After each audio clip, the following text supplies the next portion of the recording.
Okay, I believe we are rolling. Hi everyone, this is Elizabeth, and this is my behind the scenes for day 90.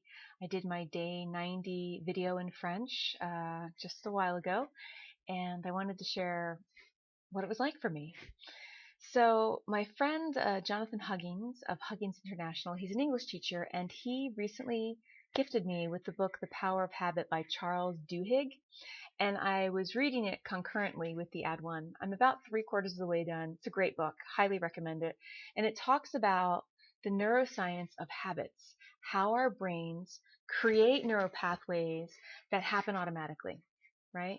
You, on the way out of the house, you remember to turn off the oven, make sure the lights are off, lock the door. You could also be talking on the phone at the same time, but you remember to do all those things as you get to your car. That is a habit, and that's in a different part of the brain. It's in the basal ganglia, I believe. It's in a different part of the brain than the part that houses memory.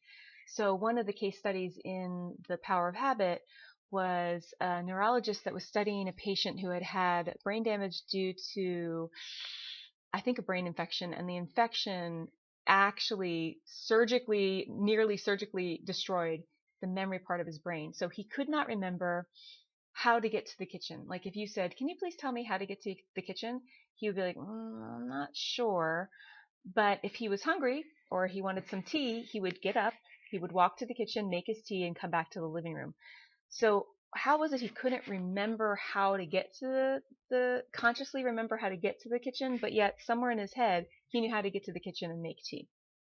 Well, the habit part of his brain was still functioning, and he was able to do everything. He would actually take walks in the neighborhood and know how to get home. And he couldn't tell you the map of his neighborhood anymore. He couldn't even tell you which house was his if you were driving by it with him, but he could walk back because of the power of habit. And so what I realized with the Ad One while reading this book is that the Ad One intuitively uses the laws of nature in terms of the brain's ability to create habit in the challenge. And there are two in particular that I want to talk about today that you can actually use in your study routines. The first is the habit loop. The habit loop is 3 parts: cue, routine, and reward. I'm peeking down at notes, so pardon me for constantly looking. I'm not checking the time. Am I done talking yet? I made a few notes so I wouldn't forget. The habit loop consists of 3 parts: cue, routine, and reward. So, for example, some bad habits. Let's say you're at work and every time 10 o'clock rolls around, that's the cue. Your body starts to feel a little tired. You have an urge to walk outside and smoke a cigarette. You smoke the cigarette, you feel revived, you go back in and you work. That's cue, routine, and reward. The cue is it's 10 o'clock, your body's kind of feeling like it's 10 o'clock, maybe it's having a dip in blood sugar.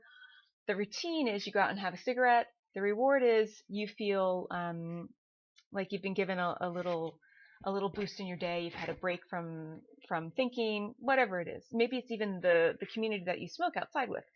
So what I did with the habit loop in terms of Ad One, without knowing it, I first took a poll and said, I have these fossilized errors. Somebody help. What did you do? Help! I was like completely going a little bit bonkers over it because I'd had them for close to a year and a half and they weren't going away. They were getting worse.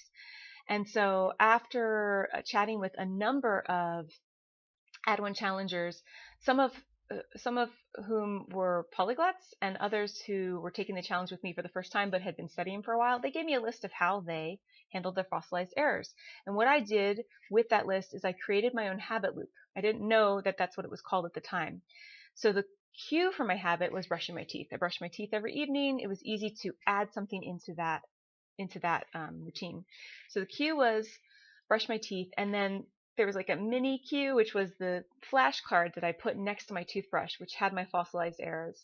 So the routine was I would just run through every fossilized error that I'd written down and saying it the correct way.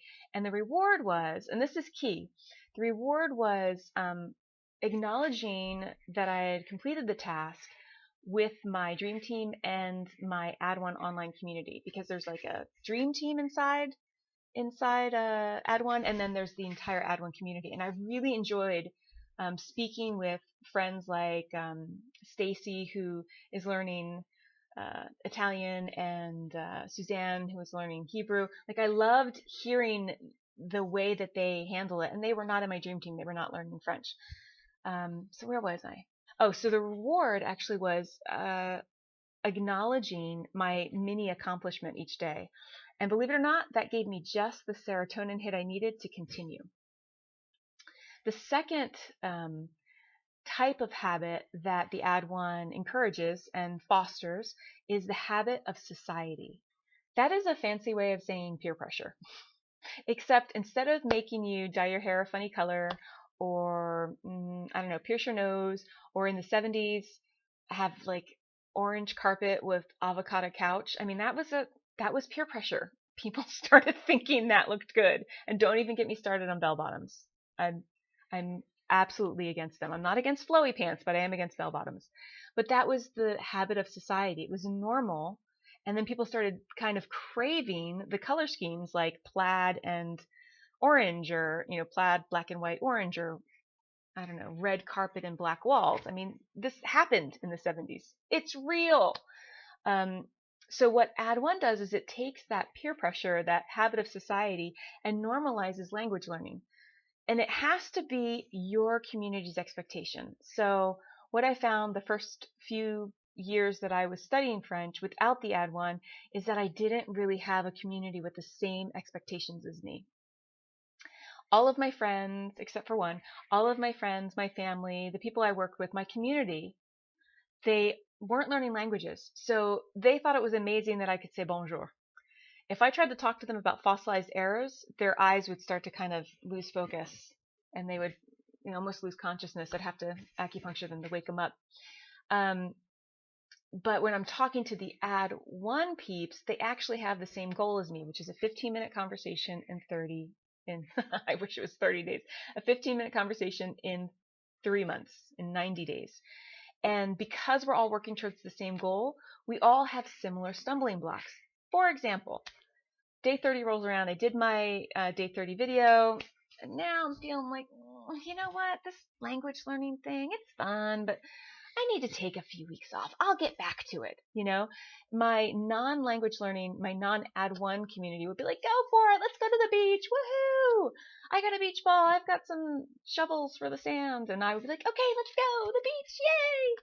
My Ad1 peeps would be like, yeah, you probably need some rest. Take a day.